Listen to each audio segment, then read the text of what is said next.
Clúster Automotriz Zona Centro. Y bueno, para respetar el tiempo de los que están, perdón, Lisbeth, bienvenida, Arturo Pérez también de la Universidad Politécnica. Y bueno, vamos a dar inicio a nuestra sesión de comité de proveedores. En esta ocasión, quisiera presentar la semblanza de nuestro ponente, presidente de la EMA. Y bueno, voy a leer tantito. Dice, hasta junio de 2024 fue responsable de desarrollo de mercado y relaciones gubernamentales para Tesla en México, siendo líder del proyecto para la localización y negociación de la planta planeada para instalarse en Santa Catarina, Nuevo León. También fungió como cabeza de ventas, expansión y desarrollo de infraestructura de carga de la marca en México. Como parte de sus funciones a nivel regional, Grandio logró introducir exitosamente programas de vehículos eléctricos para fabricantes de equipo original en 5 países de América Latina: México, Chile, Colombia, Costa Rica y Panamá, con el objetivo de generar políticas públicas que permitieran acelerar la adopción de vehículos eléctricos en esos países.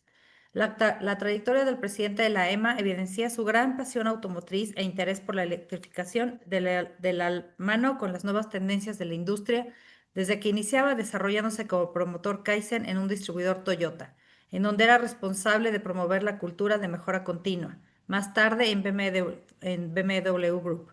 México trabajó 8 años en áreas como ventas, operaciones y desarrollo de distribuidores para posteriormente dirigir la estrategia de introducción de vehículos eléctricos de la marca BMW en México y Latinoamérica.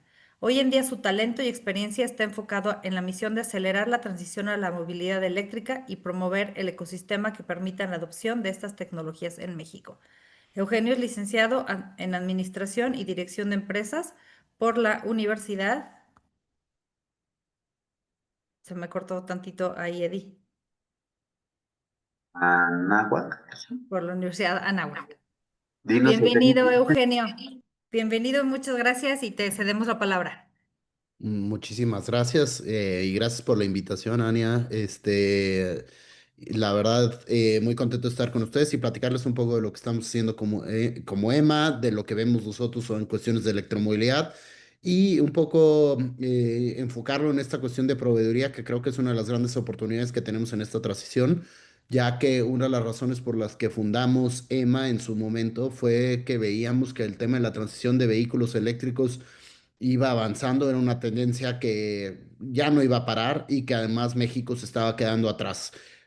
¿Por qué no estamos quedando atrás? Pues chance porque hemos sido tan exitosos con el tema de desarrollo de una industria automotriz competitiva en los últimos 30 años, que también cambiar la dirección y enfocarnos en algo diferente a veces es cambiar una inercia o un impulso que pues normalmente implica varios cambios y varias decisiones fuertes, y por eso es que nos juntamos varias de las empresas claves para ir tratando de promover esta estrategia. Entonces, con esto dicho, si quieren les voy presentando, me avisan si ve la presentación para platicarles un poco de lo que estamos haciendo en EMA.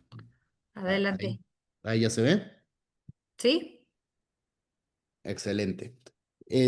Pues primero que nada les platico, somos una asociación que se lanzó en 2024 con el objetivo de acelerar la adopción de vehículos eléctricos con el enfoque principal de cambio climático y mejorar la calidad del aire.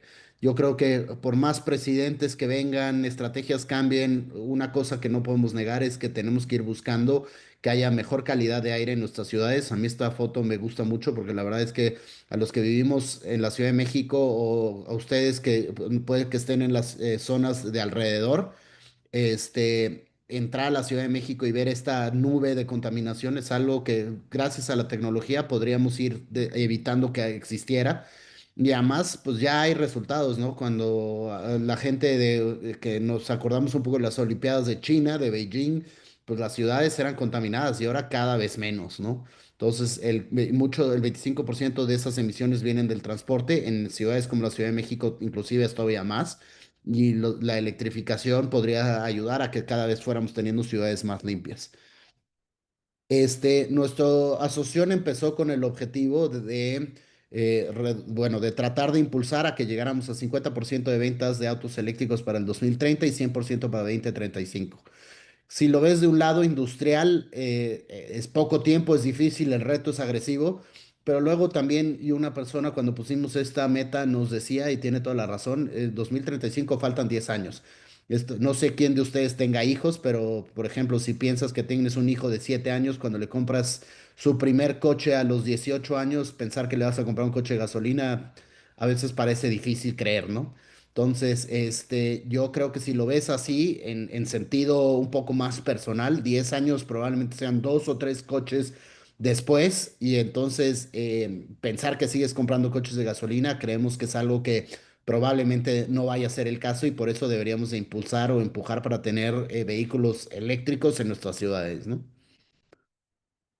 Nosotros somos una asociación que empezamos hace un año y medio. Empezamos con 6 compañías. Actualmente somos 23, entre las cuales están los fabricantes principales de vehículos eléctricos, marcas como BYD, como Tesla, como Jack, Volvo y varias que están entrando al mercado muy fuerte, como Chang'an, como Zeekr, Auteco. Y nos enfocamos mucho en vehículos eléctricos de carga, de pasajeros. Y también tenemos una de las cuestiones que hace muy interesante a EMA es que no somos la acción de coches eléctricos, sino de todo el ecosistema de vehículos eléctricos que involucra infraestructura de carga, empresas como Vemo, como Evergo, como Supercool, también algunas de financiamiento como TIP, Element, Santander, soluciones inteligentes para el tema de recarga como Edenred, el tema de qué pasa si chocas un coche eléctrico y el entrenamiento para cómo atenderlo como CESBI. Entonces, inclusive el tema de Televía, que cada vez que cruzas con un pase, con el Ecotag, puedes ahorrarte un 10% de cada cruzada por algunas de las vías principales de cuota de la Ciudad de México. Entonces, todo eso va complementando y va haciendo un ecosistema que es muy interesante, ¿no? Nosotros como EMA nos pusimos 4 pilares muy importantes, que es promover el aire limpio. Estamos convencidos que el auto eléctrico es una solución para tener aire más limpio en nuestras ciudades y ayudar a reducir las emisiones. El segundo es un tema de regulación, como que mucho tiempo he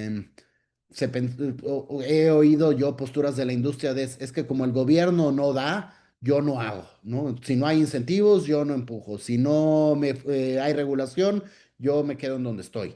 Y entonces lo que hemos tratado de buscar es proactivamente acercarnos a los gobiernos con ideas, con propuestas, con experiencias, con ejemplos de otros países que han logrado esta transición de manera acelerada y tratar de hacerlo de una manera positiva, diciendo, estas son las empresas que estamos promoviendo este tipo de tecnología y si podemos colaborar, podemos hacer que esta transición en México sea aún más rápido. El tercero es la cuestión de desarrollo de instalación y operación de infraestructura de recarga. Uno de los grandes retos, aunque es más la percepción que la realidad, pero los retos en México es la infraestructura de recarga. Y lo cuarto es que esto tiene que ser una cuestión de desarrollo económico, de creación de empleos, de desarrollo económico, de oportunidades de negocio. O sea, no solo, no pretendemos ser una ONG en donde somos ambientalistas todos y queremos que todo el mundo ande en bici, sino realmente lo que queremos es que esto sea una cuestión en donde también los que somos apasionados de la industria automotriz está viviendo una transición significativa con la cuestión de electromovilidad y cómo México puede ser parte de esta transición, ¿no? Entonces, voy a empezar un poco con algunos datos que creo que pueden ser interesantes sobre los vehículos eléctricos. Por ejemplo, en México, un poco veían en mi semblanza, a mí me tocó lanzar el primer vehículo eléctrico comercial en México, que fue el i3. Fue casi al mismo tiempo que el Nissan Leaf. Claro, el Nissan Leaf al principio se vendía solo para taxis y flotillas de gobierno. Nosotros empezamos a ofrecer o vender los primeros autos al público y era muy interesante porque en esa época las dos opciones de autos eléctricos hace 10 años eran el Leaf y el i3. 10 años después tenemos más de 100 opciones de todos los tipos de precios, modelos, segmentos, marcas, pickups, camionetas de 7 pasajeros, hatchbacks de menos de 500,000 pesos, autos de lujo con aceleraciones de 0 a 100 de menos de 2 segundos. O sea, ya el universo de vehículos eléctricos es muy rico y con muchas variaciones. Entonces eso lo hace muy interesante porque a mí me acuerdo luego que entré a Tesla, me molestaba cuando los periodistas hacían comparaciones de los autos eléctricos y ponían un Leaf, un i3 y un Tesla. No tenían nada que ver esos tres coches. Pero eran los tres eléctricos disponibles. Ahora, 10 años después, ya si hicieras una comparación de los eléctricos de México, tendrías que rentar un estacionamiento, ¿no? Entonces, esto la verdad es muy positivo, es muy bueno verlo y es muy interesante ver cómo estos precios han ido permitiendo que además más mexicanos podamos acceder a un coche eléctrico y que el costo entre un coche eléctrico y uno de gasolina cada vez sean más similares. Inclusive hay un reporte que lo debería haber agregado en la presentación, pero hay un reporte del Instituto del Transporte Limpio que dice que los vehículos eléctricos entre el 2021 y 2024 y los híbridos conectables bajaron entre un 35 y un 37% en promedio de precio, mientras los vehículos de gasolina subieron un 25%. Entonces, la brecha entre un coche de gasolina y un eléctrico cada vez es más cercana y en muchos casos ya si incluyes los costos de operación, el ahorro del 70% que una persona que compra un coche eléctrico en comparación a la gasolina, los beneficios en tenencias, verificaciones y todo eso, el precio se va acercando y entonces hace que inclusive gente de uso exhaustivo como un conductor de Didi o de Uber pueda ver ahorros de hasta un 60-70% al cambiarse a un coche eléctrico. Una de las cosas que es muy interesante es los actores que son protagonistas en esta transición. De los vehículos eléctricos que les enseñaba, este es el origen, según la marca de comercialización de los coches. Entonces, si se pueden ver, tenemos 46 opciones de autos chinos en México, 2 coreanos, 37 europeos y 17 americanos. Sin embargo, esto si lo agregas a los países de fabricación, por ejemplo, varios modelos de Volvo, de Mini, de Tesla, de inclusive General Motors son modelos fabricados en China. Entonces, el número de fabricantes de vehículos fabricados en China es mucho mayor y ellos son muy competitivos en el tema. Una gran sorpresa y decepción en lo personal para mí es el tema de Japón. Ninguna de las marcas japonesas en México ofrece ningún vehículo eléctrico.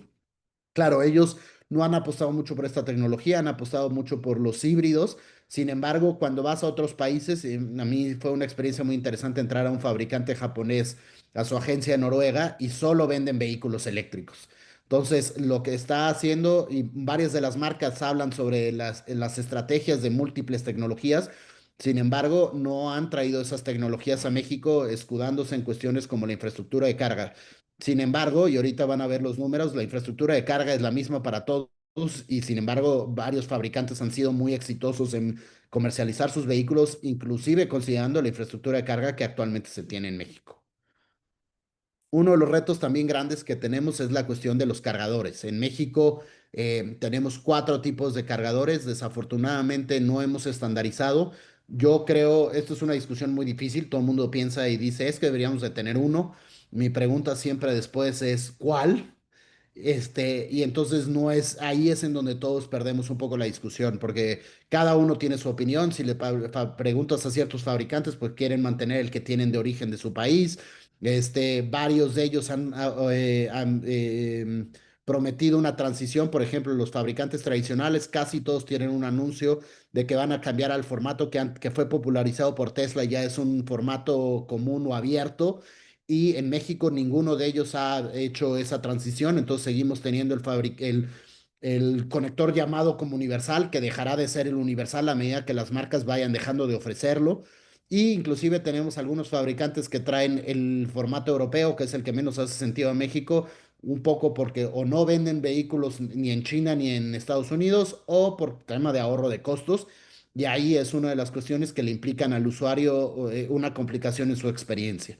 Entonces, una de las cosas que nosotros decimos como asociación es siempre que vayas a comprar un coche eléctrico, la pregunta número uno que tienes que hacer es qué tipo de conector tiene, porque eso definirá mucho tu experiencia como usuario, tu posibilidad de viajar larga distancia y tu acceso a estaciones de carga pública.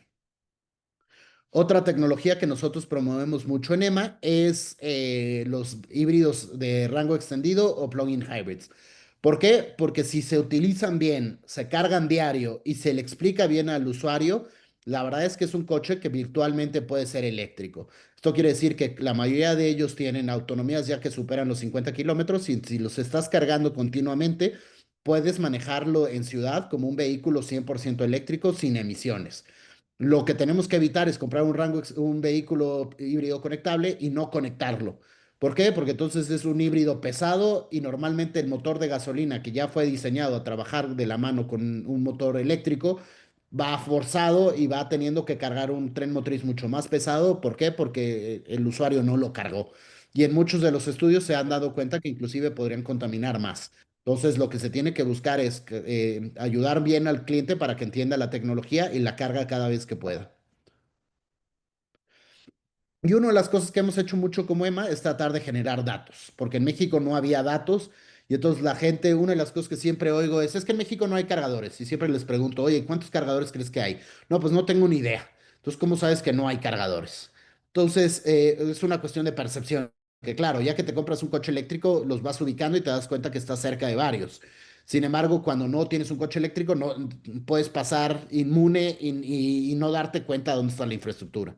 Entonces, una cosa que hemos tratado de hacer como EMA es generar unos reportes trimestrales que los invito a visitar nuestra página de internet y pueden bajarlos. Y justo esta es la primera vez que publicamos los resultados nuestro nuevo reporte del tercer trimestre que se lanzó a prensa la semana pasada. Entonces, como pueden ver, ya son más de 54,000 estaciones, 3,800 de ellas públicas y en especial 958 de carga rápida, que es en donde estamos viendo más crecimiento. La gran parte de la gente que está comprando un coche eléctrico lo carga en su casa. Si se fijan, ya son casi 40,000 sitios de carga y eso es solo lo instalado por nuestros miembros. Creemos que el número puede ser hasta un 50% mayor de la gente que instala por su parte, con su electricista, con su gente de mantenimiento. Pero mucho lo que nosotros quisimos es demostrar la tendencia de crecimiento y esto lo que vemos es que con un coche eléctrico cargando en tu casa con las autonomías de 500, 600 kilómetros que ya se tienen, pues la verdad es que un coche eléctrico puede ser una buena opción para cualquier persona, inclusive los que estamos conectados en el foro de hoy. Otro de los temas que es muy interesante es que ya son más de 20,000 empleos generados alrededor de esta industria. Y uno de los temas muy interesantes es que ya hemos superado los 175,000 vehículos eléctricos circulando en nuestro país. Entonces, esto quiere decir que ya también hay un mercado muy interesante de usuarios, de experiencias, de información que nosotros tratamos de aprovechar y con eso ir generando información para la toma de decisiones. Y otra cosa que hacemos como EMA es tratar de ir buscando otras métricas que sean interesantes. O sea, por ejemplo, no sé si cuando han venido, si visitan o viven en la Ciudad de México, si han tenido oportunidad de tomar un Vemo o un Didi eléctrico, pues ya esos vehículos están recorriendo más de 10 millones de viajes y 131 millones de kilómetros en el 2025. Esto quiere decir que son muchos kilómetros, cero emisiones de gente que se mueve por la ciudad, ¿no? Y el financiamiento, empresas como Santander, como Element, como TIP, como les contaba, cada vez financian más vehículos eléctricos. Entonces eso también es muy buena noticia. ¿Cuáles son los incentivos que se tienen en México para comprar un coche eléctrico? El tema del ISAN, depreciación acelerada de proyectos de cambio de flotilla o de herramental y de capacitación y de equipamiento de fábricas enfocadas en nuevas tecnologías, en donde puedes depreciarlos en tasas aceleradas. Si compras un vehículo eléctrico o híbrido dentro de tu empresa, tienes un monto de depreciación de 250,000 pesos en comparación a los 125 de un coche regular. Y toda la inversión que se haga en infraestructura de carga pública abierta se tiene un crédito fiscal del 30%. En la mayoría de los casos, en los estados no se paga tenencia, no tienes que verificar, tienes un engomado exento. Se tiene la posibilidad de tener un medidor separado. Muchos dicen que es una tarifa subsidiada. No es una tarifa subsidiada, es una tarifa comercial a la que tienes acceso y lo que te permite es diferenciar el consumo de tu casa del consumo de tu cargador y de esa manera evitas que te vayas, si estás en una tarifa subsidiada doméstica, que te pases a la de alto consumo por simplemente haber decidido comprar un coche eléctrico. Yo creo que esto es uno de los grandes mecanismos que te permite tener mayor control, mayor visibilidad y que no te cueste más la luz de tu refri por culpa de comprarte un coche eléctrico, ¿no? Esa es la razón principal por la que se estableció el tema del medidor separado. Y en general también tienes este beneficio de las vías de cuota cuando compras un coche eléctrico y con nuestro socio Televía sacas el ecotaje. Vamos ya un poco sobre los temas de globales. Este, ¿Por qué es importante empezar en la electromovilidad? Este año, uno de cada 4 coches van a ser eléctricos. Y esto es lo que a veces cuando platico con agencias, con distribuidores, con vendedores, les digo, no les estoy pidiendo que les gusten los coches eléctricos. La verdad, si a ti te gustan los Mustangs de 8 cilindros, si te gustan las pickups clásicas, bien por ti. Es un tema de un gusto y no, y la intención de estos foros no es de convencerlos, ojalá se convenzan de comprar un coche eléctrico, pero un poco el enfoque es un tema de industria y ver cómo está cambiando el mundo. Y en el mundo, uno de cada 4 coches es eléctrico o va a ser eléctrico. Y eso se los doy en un ejemplo. Si tú tienes un restaurante y uno de cada 4 clientes es americano, ¿te pones a aprender a hablar inglés? Probablemente sí. Entonces, es una de las cuestiones que tratamos de hacer en nuestros espacios, de ir creando esa conciencia de decir, la electrificación va a ser una cuestión que les guste, no les guste, les apasione, no les apasione, va a ser parte significativa del ecosistema de fabricación, de manufactura, de proveeduría del futuro. No sé si vaya a ser el 100% que querramos como EMA, sin embargo, va a ser una parte significativa. En 2024 se alcanzaron 17.1 millones de vehículos entre híbridos y eléctricos conectables. Ya al cierre del 2024 hay cerca de 58 millones de autos eléctricos. Esto quiere decir que el 4% de los vehículos del mundo son eléctricos. Y un dato que se me hace muy interesante, los analistas estiman, basados en los datos actuales, que el año en donde se vendieron más coches de gasolina fue en el 2018 y se espera que nunca se supere ya esa cifra. O sea, ya llegamos como a un momento culmen de la gasolina. De ahora en adelante existirán múltiples tecnologías. Sin embargo, el año en donde más vehículos de gasolina se vendieron fue en el 2018 y se piensa que no regresaremos jamás. Estos datos los acaba de publicar Bloomberg y creo que es muy interesante. Este es el escenario que ellos tienen de adopción de vehículos eléctricos. Ellos creen que para México, para el 2040, ya se superen 1.3 millones de unidades vendidas para este año. Y si lo ven comparado con otros países, vamos en una trayectoria mucho más lenta, inclusive con países que cuando se usa la excusa de que la CFE no está lista, de que la infraestructura, Brasil tampoco estaba listo, Brasil tampoco tiene un sistema eléctrico que digamos infinitamente superior, India definitivamente no lo tiene y sin embargo vamos en una curva de adopción más lenta, que esta es una de las cuestiones que a mí como presidente de la asociación me preocupa, que es qué tenemos que hacer en México para tratar de mantener el paso con países, ya no los Noruegas, los Suecias, los Finlandias, sino realmente con los países de nuestro tamaño en vías de desarrollo que están siendo más rápidos en esta transición a vehículos eléctricos.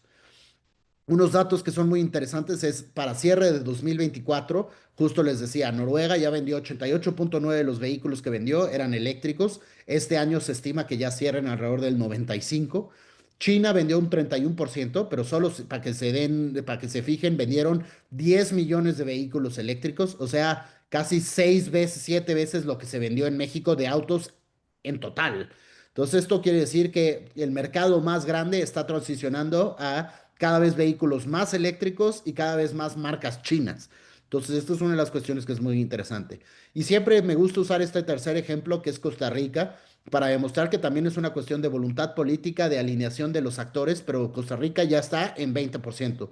Claro, es un mercado mucho más pequeño, sin embargo, con políticas públicas, buenos incentivos y una cuestión de cultura alrededor del vehículo eléctrico, ya están y es uno de los protagonistas a nivel mundial. Y inclusive Estados Unidos, que con todos los mensajes que vemos de que Trump, del drill, baby drill y todo, ellos el año pasado vendieron 1.3 millones de autos eléctricos, que es casi lo mismo que de lo que se vende en México de autos en total. Entonces, y ahora con la desaparición del incentivo, hubo un empuje final muy fuerte para tratar de comprar vehículos eléctricos por parte de muchos usuarios, por lo que se espera que la cifra sea similar. La duda es qué va a pasar en el 2026. Sin embargo, una de las grandes tendencias es que la gente que compra un coche eléctrico es muy raro que regrese un coche de gasolina. Entonces, con toda esta gente que por el push de la desaparición de los incentivos compró un coche eléctrico, probablemente se mantenga y se vuelva un consumidor constante de este tipo de tecnología. México, como pueden ver, fueron alrededor de 45,000 vehículos, estamos cerca del 3% y muy cerca de nosotros India, con también una estrategia que cada vez hay más apoyo del gobierno y más apoyo para la fabricación local de este tipo de vehículos. Se oye mucho de los chinos y un poco esta gráfica me pareció muy interesante. ¿Qué participación de vehículos eléctricos de origen chino tenemos en México? El promedio global es 63%. México está muy en línea con el promedio.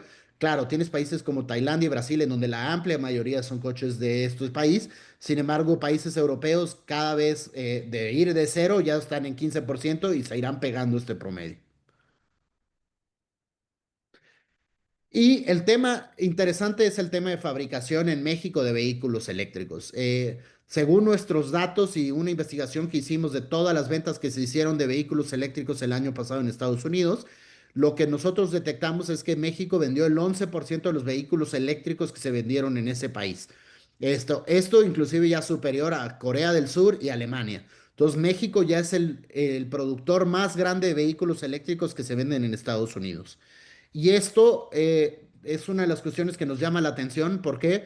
Porque cerca estos modelos, entendemos que el Honda Prologue, por ejemplo, ya no se hace en México, se cambió la producción, pero el año pasado sí lo fue.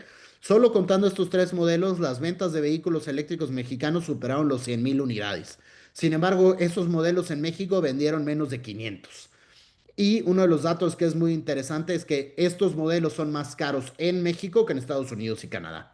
Entonces, de una cuestión de adopción de vehículos eléctricos nos preocupa porque el chiste no solo es en fabricar coches eléctricos, sino también tratar de ser competitivos y que el mercado local crezca. Y esto, si lo ves desde un tema ambiental, a los que son más enfocados en esta cuestión, saben que un vehículo eléctrico contamina un poco más en la fase de producción que un vehículo de gasolina. Sin embargo, después de 5,000, 10,000 kilómetros, compensa estas emisiones y se vuelve cero emisiones. Y a medida que se utiliza energía más limpia, cada vez es más pronto el periodo de recuperación.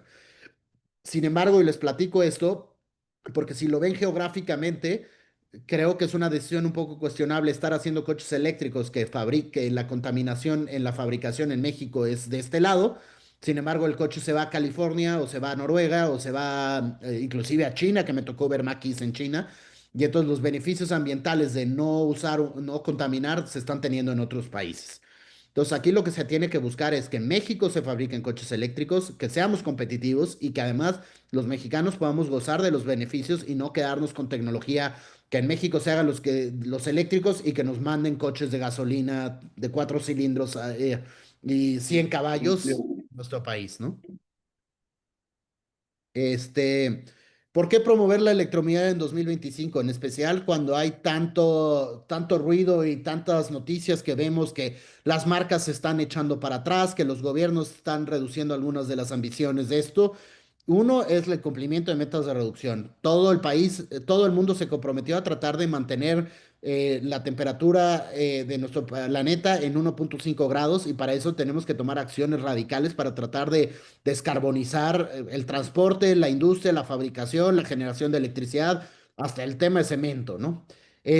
Una cuestión me parece muy interesante, el primer país que ha prohibido los coches de gasolina no es un Suecia, no es un Noruega, no es un Austria, es Etiopía en África. ¿Por qué? Porque no producen nada de combustibles y tenían que importar todo el combustible de países con los que tienen relaciones complicadas. Y por un tema de balance comercial, cuando ellos son un país que tienen mucho hidroeléctrica por la cuestión del río Nilo y las cuestiones que tienen en su país, han prohibido ya los coches de gasolina y se están enfocando simplemente en coches eléctricos, inclusive al nivel que ni los mismos diplomáticos pueden comprar coches de gasolina ya en el país. Y de esta manera están buscando una cuestión de soberanía y de balanza comercial. Una de las cuestiones que creo más importante, y especialmente para los que vivimos en ciudades contaminadas como Ciudad de México, Monterrey, Guadalajara, es una gran ayuda para el tema de emisiones y de reducir la contaminación. En el tema de mitos y realidades, les voy a platicar un poco para todos estos que digan, bueno, es que la CFE usa combustible para quemar gasolina. De todas maneras, y con todo y la matriz energética que tenemos en México, hay un 50-60% de reducción de emisiones. Y al final, yo creo que es una cuestión de desarrollo económico y empleo. Esto es una gran oportunidad para también que sus empresas vayan pensando en esta cuestión de cuáles son los beneficios y las oportunidades de ser los primeros o de apostarle por estas tecnologías. Y yo agrego una quinta que es personal, pero me parece que en esta época que vivimos con inteligencia artificial, que vivimos con computadoras, internet, todo lo que tenemos, seguir quemando cosas para avanzar no me hace mucho sentido y hay mejor tecnología para poderlo hacer de manera más eficiente. Eh, Hago un paréntesis para presentarles algunas cuestiones. ¿Por qué? Porque creo que hay mucho mal entendimiento sobre la cuestión tecnológica, ¿no? Entonces, en México somos de los pocos países que seguimos incentivando el híbrido y que creemos que el híbrido es una solución. De entrada, el híbrido es un coche de gasolina más eficiente, pero es un coche de gasolina. Aquí les presento algunas alternativas de cómo vamos de cuestiones de más eficiencia. Y ni siquiera les voy a hablar de si contamina o contamina más, sino simplemente de una cuestión de eficiencia de los trenes motrices. Entonces, el coche de gasolina tiene una eficiencia entre el 30 y el 35% de eficiencia, con un mild hybrid se mantiene y la verdad los beneficios son relativamente menores. Lo único que haces es sistemas auxiliares como puede ser la bomba de dirección, el alternador y todo esto se dejan de colgar sobre el motor de gasolina y entonces y se alimentan de una batería y entonces son sistemas un poco más eficientes y permiten que el total de la potencia del motor de gasolina se vayan a la propulsión. De esta manera tienes algunas eficiencias porque tienes menos carga sobre el motor, inclusive ya algunos sistemas como le agregan cuestiones de suspensión y aire acondicionado a la batería. Sin embargo, este sigue siendo un motor de combustión, sigue siendo un vehículo de gasolina en donde la reducción de emisiones es casi, casi imperceptible. Y si se fijan, las baterías son baterías muy chicos, entre 0.2 y 0.5, cero autonomía, cero emisiones, y por una cuestión regulatoria en México que estamos tratando de cambiar, en México siguen recibiendo placa verde en muchos de los casos y se les da engomados, inclusive a veces como de vehículos eléctricos. Luego están los híbridos tradicionales. Aquí hay tres tipos de híbridos, los de serie, los paralelos y los híbridos paralelos, perdón, seriales paralelos. Los de serie normalmente el motor de gasolina es el que ofrece la potencia, o sea, por ejemplo, el Kixi Power que en México se comercializa como un vehículo eléctrico, es un vehículo híbrido de serie. Lo que hace es con la batería, con el motor de gasolina se pega un generador el cual genera potencia para un motor eléctrico que es el que mueve las ruedas. Sin embargo, es un vehículo que depende de la gasolina. El paralelo es el que el motor eléctrico está conectado normalmente a la transmisión y con esto se genera torque eléctrico o permite que se acelere en velocidades muy lentas, o se apoye a la potencia del motor de gasolina, que es predominantemente quien alimenta las ruedas. Sin embargo, hay un apoyo del motor eléctrico. Y el híbrido, el serie paralelo, que es como los comercialmente conocidos por Toyota, en donde combinan las dos funciones. Normalmente aquí ya se tiene un beneficio, un 5 o 10% más de ganancia en eficiencia.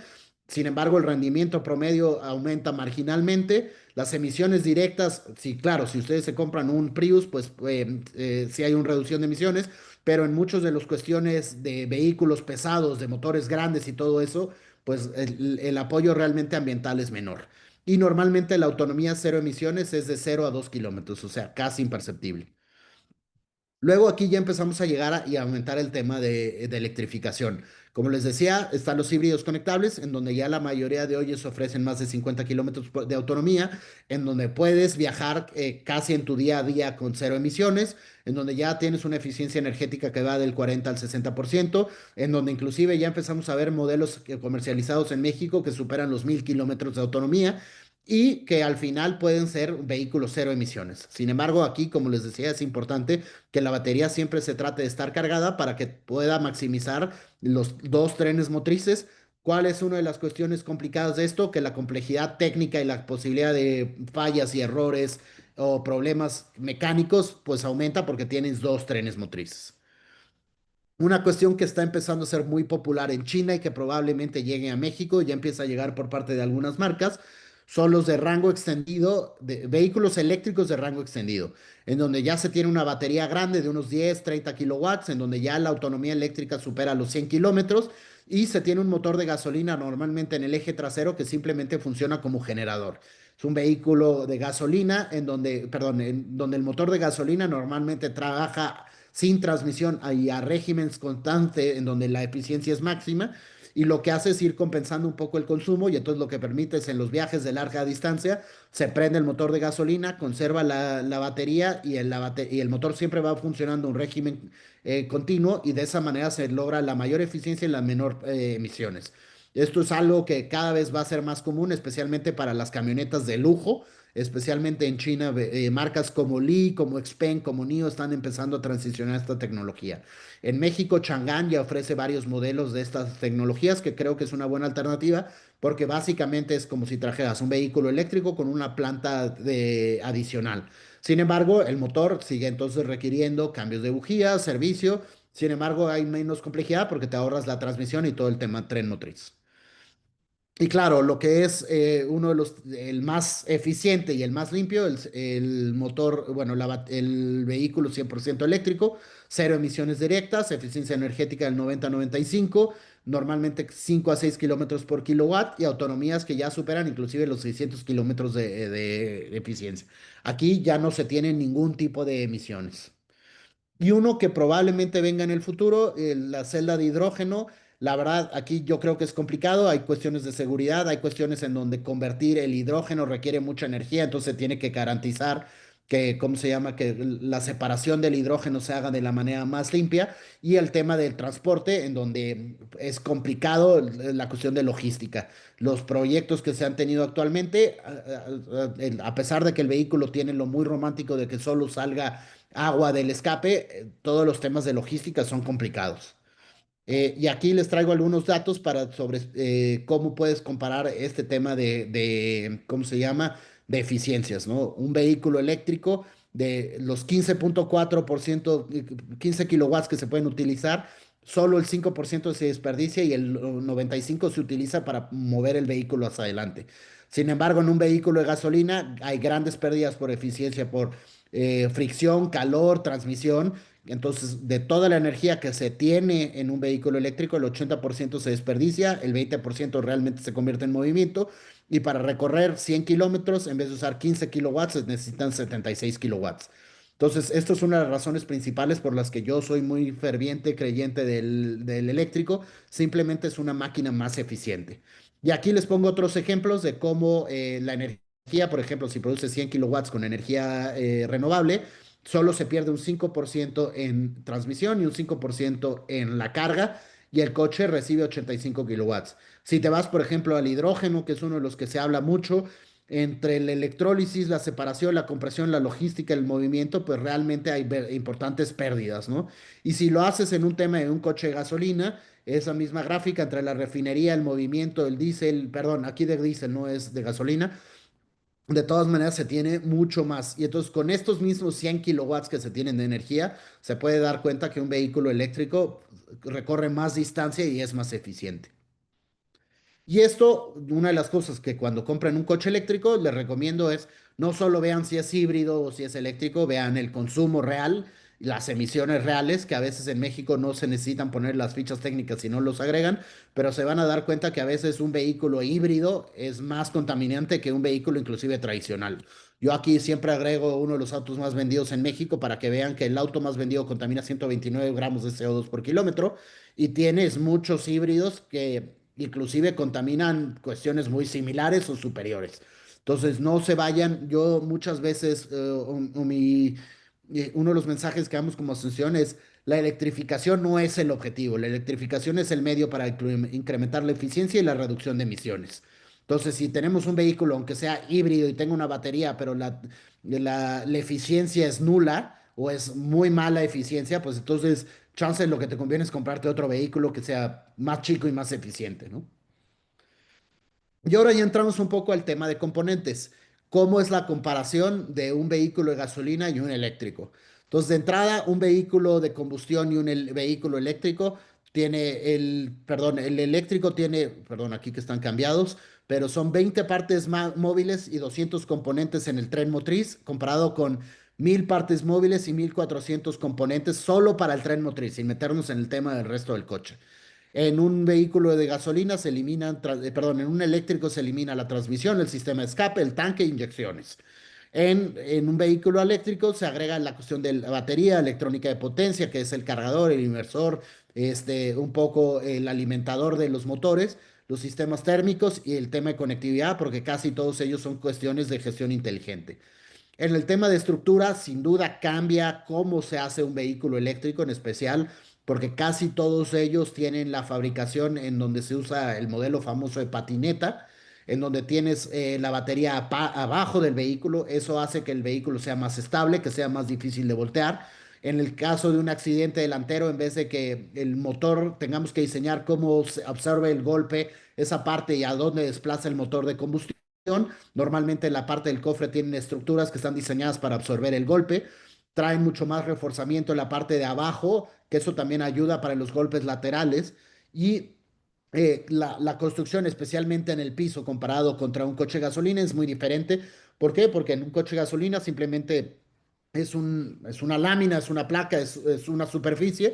En el vehículo eléctrico tiene el componente más importante, que es el vehículo perdón, la batería y las estructuras para los portagrupos. Inclusive Tesla ya hace castings de la parte de frontal y la trasera de una sola parte en donde es la estructura, donde se cuelgan también los accesorios, donde se cuelga el portagrupos de la suspensión y los motores y ya es un solo componente. Entonces la simplicidad también de fabricación es mucho mayor y la eficiencia también. Y además pues da el tema de que para una cuestión de impactos pues es una pieza rígida que tiene solo un componente. En el tema de cableado, también el vehículo eléctrico es más sencillo en el número de terminales, pero es más largo el cableado. Esto probablemente vaya cambiando porque además muchas de las arquitecturas, por ejemplo, la Cybertruck de Tesla, ya no usa una red a bordo de 12 volts, sino ya de 48.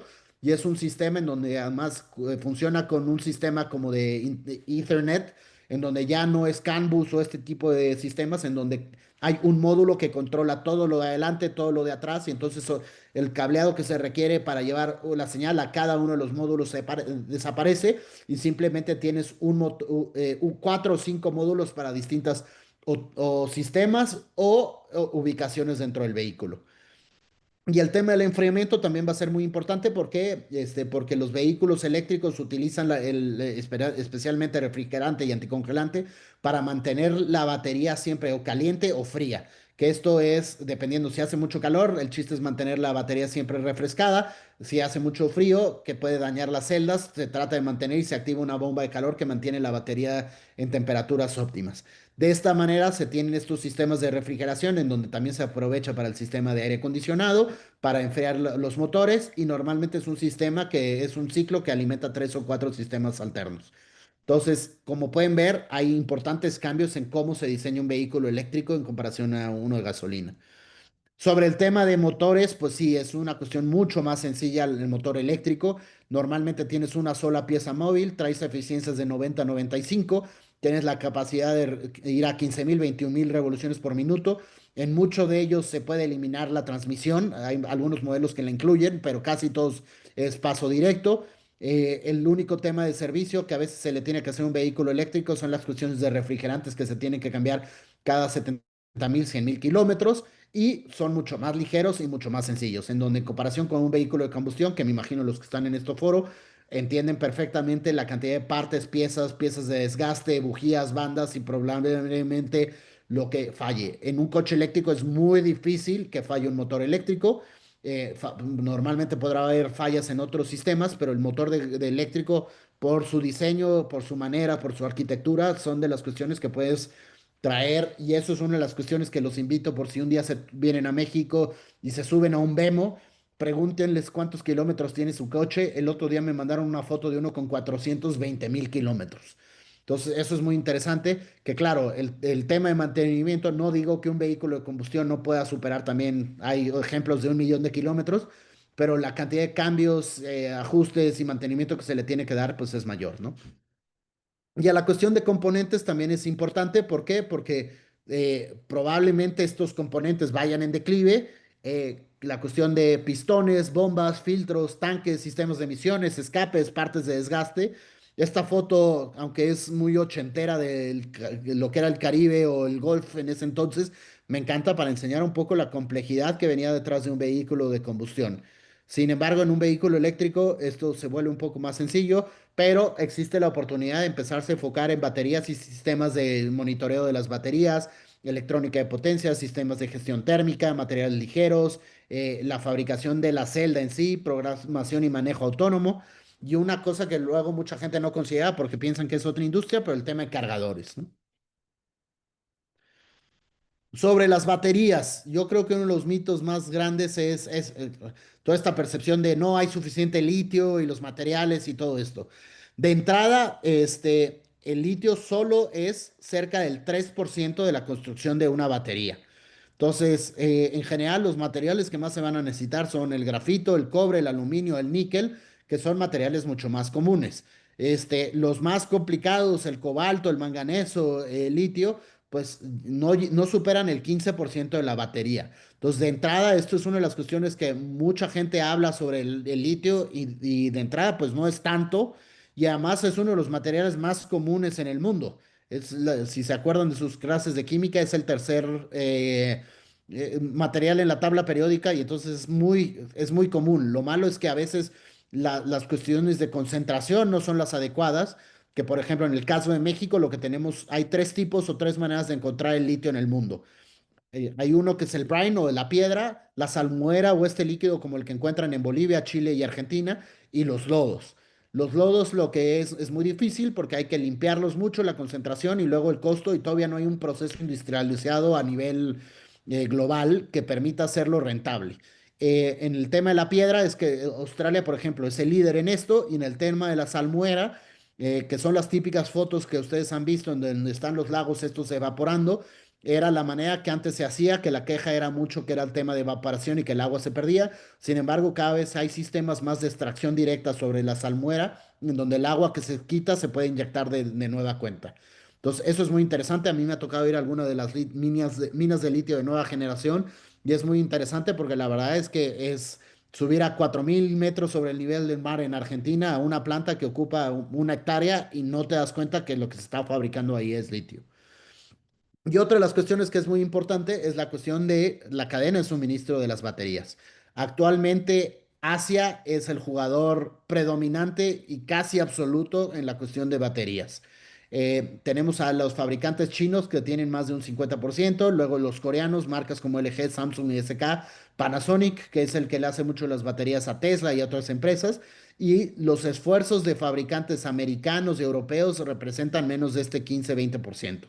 Entonces, esto va a ser muy interesante y una de las cuestiones muy importantes es que ya no solo es la cuestión de fabricación, sino es la de propiedad intelectual de los procesos de cada uno de ellos, en donde CATL y BYD tienen mucha tecnología, en especial en químicas como la de litio ferrofosfato, que es la nueva química que se está utilizando mucho para creación de baterías de vehículos eléctricos, en donde eso es propiedad intelectual de ellos y va a ser difícil replicarlo. Si queremos entrar al tema de baterías, aquí hay dos temas que yo considero que son muy importantes. Estados Unidos, todo el mundo dice que quitaron los incentivos para vehículos eléctricos. Sin embargo, mantuvieron uno de este llamado Inflation Reduction Act. Y es el 45X, que quiere decir que por cada kilowatt hora que se hace, ellos reciben estos 45 dólares. Esto quiere decir que un fabricante que produce en una de sus plantas, por lo menos está recibiendo el gobierno alrededor de 4.5 millones de dólares al final de como un cheque o una transferencia directa. Yo he estado en negociaciones en donde el gobierno mexicano analizó este tipo de situaciones y la verdad es que es muy difícil de competir con un incentivo. ¿Por qué se quitó todos los incentivos de vehículos eléctricos excepto este? Porque la mayoría de la inversión de estas plantas se estaba yendo a estados republicanos, Arizona, Tennessee, y entonces esto ha permitido que el gobierno republicano actual mantuviera este incentivo y por ende será muy posible que Estados Unidos siga atrayendo la inversión para el tema de fabricación de celdas y baterías en un futuro cercano. Pero una de las cosas que nosotros hemos platicado con la Secretaría de Economía es qué oportunidades hay para México. Pues lo que podemos tratar es ver cuáles son los pasos antes de y después de para tratar de ir integrando esa cadena de suministro y favorecer estas actividades, que es una de las recomendaciones que nosotros como EMA hacemos. Entonces, aquí es una cuestión en donde el litio, el grafito, el cobalto y el níquel van a ser algunos de los materiales más importantes. Luego de ahí sigue el siguiente paso, que es el refinamiento de estos materiales. Entonces, ¿cómo podemos ir buscando no solo la extracción, sino el refinamiento de estos materiales? El procesamiento químico de algunas de estas cuestiones, la lámina de cobre, la fluorina, el electrolito que se utiliza para hacer las celdas, y aquí crear los elementos que alimenten estas plantas que van a aplicar las celdas. No digo que no sea posible aspirar a también tratar de hacer una celda en México. Ojalá que sea una de las industrias que vayamos promoviendo. Sin embargo, para un proveedor que esté buscando hacer una inversión, pues es un incentivo difícil de ignorar, ¿no? Y lo que también creemos que puede ser oportunidades, las cuestiones como por ejemplo el canister o la lata de aluminio que va alrededor de la batería, pues eso también tiene una posibilidad. Las cintas adhesivas, la cuestión de fabricación, la bandeja donde se incluye o donde se monta la batería, la fabricación de los cátodos de ánodos, que eso al final lo que requieren es mucha energía. Entonces nosotros siempre hemos recomendado, por ejemplo, la región del Istmo de Tehuantepec. y una que luego como que creemos que nosotros estamos en la parte limpia del proceso. Sin embargo, toda la cuestión del reciclaje, el black mass, que es toda como la pasta que sale a la hora de reciclar, que en el momento que sea más rentable reciclar que extraer, va a ser una gran industria con un gran potencial y que sin duda vale la pena ir observando. ¿Cuáles son las tendencias y retos que vemos para empresas como ustedes? Los tratados de libre comercio, ahorita pues todo está en revisión, y cómo van a quedar las reglas de origen. O sea, por ejemplo, ahorita seguramente han oído el tema del aumento del arancel del 50% para países con los que no tenemos tratado de libre comercio, que sin duda va a afectar a los fabricantes chinos y coreanos, indios y tailandeses. Sin embargo, por ejemplo, la duda queda es con las reglas de origen actual que fueron diseñadas para vehículos de combustión, ¿qué va a pasar con un vehículo europeo que la batería sea china, porque casi todas las baterías sean chinas, y no cumpla con esas reglas de origen y entonces probablemente tenga que también pagar arancel si fuera el caso? Entonces, estas son de las cuestiones que tenemos que ir entendiendo cómo y también ir diseñando las reglas de origen pensadas ya no solo para los vehículos de gasolina, sino también para los vehículos eléctricos. También vemos una cuestión de la regionalización de la industria. Hace poco estuve en un foro que hablaban sobre unas declaraciones del CEO de Ford, en donde hablaba que probablemente hubiera marcas que se enfocaran en hacer coches de Estados Unidos para Estados Unidos, en donde probablemente los mexicanos y los canadienses fuéramos los únicos otros que compramos ese tipo de vehículos y que Europa haga coches para los europeos. Esto, claro, va a necesitar que se corten las cadenas de suministro y se hagan más cortas y más específicas para alimentar este tipo de fábricas. Y una cuestión que también es muy importante es China como actor clave por la cantidad simplemente de fabricantes de avance tecnológico. Y una cosa que le oí a un experto que nos decía que al principio China copiaba, ahora es el que es líder en muchas de estas tecnologías.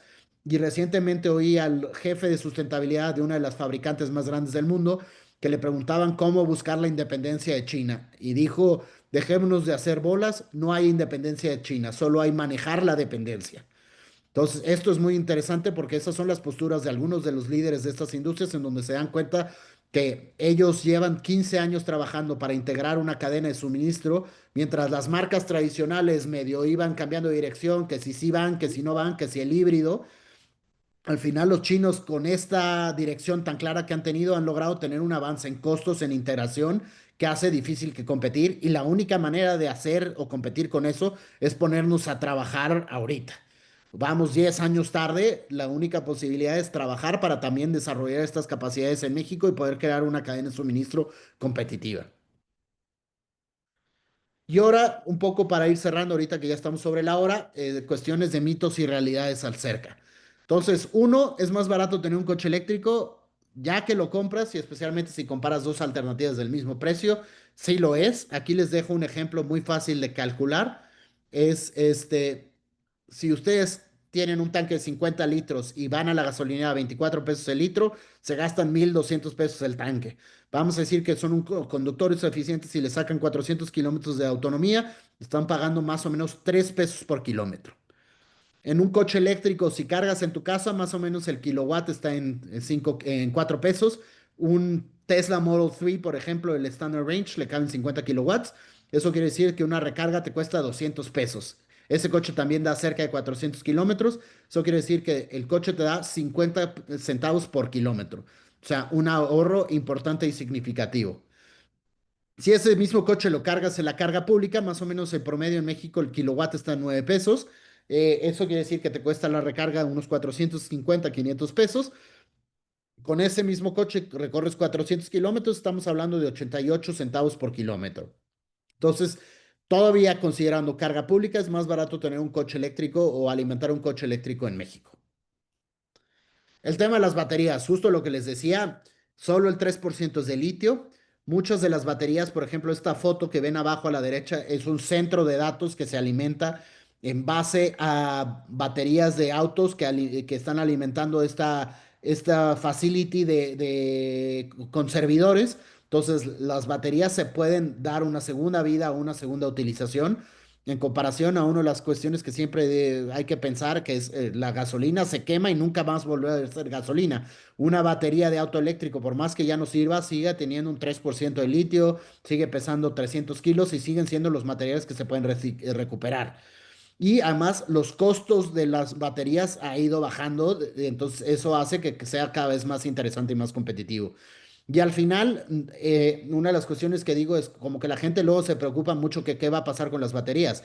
Si te meten a eBay en Estados Unidos y buscan una batería, todavía tienen un alto valor porque hay mucha gente que las quiere para almacenaje estacionario, para reciclar, para reaprovechar, para hacer conversiones. Entonces, no es que estemos hablando de un desperdicio. Hay una marca que habla y dice que con las baterías de un coche eléctrico se podrían hacer 6 híbridos, creo que es el número que hacen. Pero en esa misma balanza habría que poner todos los barriles de gasolina que durante ese tiempo utiliza un coche híbrido.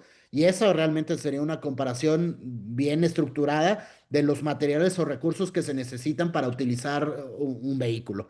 Una de las cosas que es importante pensar es, ya que hacen tu coche eléctrico, no es que tengas que ir a la agencia para que te rellenen de litio y de cobalto tu batería. Ese está diseñado para durar 15, 20 años y además se está viendo que las baterías están durando más.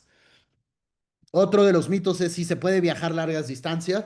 Ya tenemos vehículos que superan los 500 kilómetros de autonomía, 600 ya empieza a haber, y cada vez hay más infraestructura de carga. Aquí les puse fotos no de Noruega, no de Europa, no de Estados Unidos. Son estaciones de carga que ya existen. Por ejemplo, esta es una estación de carga en Mazatlán que tiene Tesla. La otra es una que se tiene en Querétaro de parte de Vemo. Muchos de las computadoras de viaje ya te permiten planear y hacer viajes. Yo en mi auto eléctrico he ido de Ciudad de México hasta Laredo, hasta Guadalajara, puedo salir los fines de semana. Claro, requieren un poco más de planeación y requieren un poquito más de tiempo, pero eso de cuando nosotros empezamos a poner cargadores con Tesla, que eran cargadores de 70 kilowatts, ya ahorita hay cargadores de esos 250 kilowatts en nuestro país. Y no sé si vieron un anuncio de BYD en donde ya se habla de carga de 1 megawatt que permite cargar las baterías en 5 minutos. Entonces, este tema en menos de 10 años ha avanzado vertiginosamente. Los autos de eléctricos de todas maneras contaminan. Sí, no hay nada 100% libre de emisiones. Sin embargo, aún considerando el factor de emisiones en México, que es de 0.438 toneladas de CO2 por equivalentes por megawatt, si eso lo comparas a lo que consume tu coche, más o menos estamos viendo que un vehículo eléctrico en México contamina 6.5 kilogramos de CO2 por cada 100 kilómetros, comparados con 17 a 21 kilogramos de CO2 por cada 100 kilómetros. Y eso es considerando la matriz energética, el combustóleo. Sin embargo, luego criticamos mucho nuestra red y no es tan mala. No tenemos tanto carbón como tiene Estados Unidos o como tiene China, tenemos mucho hidroeléctrico, tenemos mucho gas natural, que de los males es yo creo que el más limpio de los que se tienen que todavía quemar.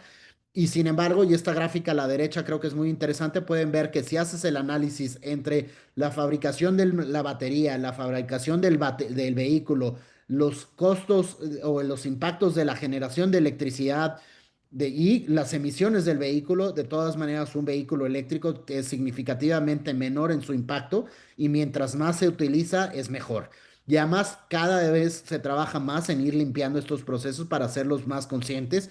Y además yo lo que digo, como usuario tienes el poder de que si ya no quieres contaminar, puedes poner tus propios paneles solares y alimentar tu auto eléctrico con paneles solares. Nunca vas a generar tu propia gasolina con fuentes orgánicas.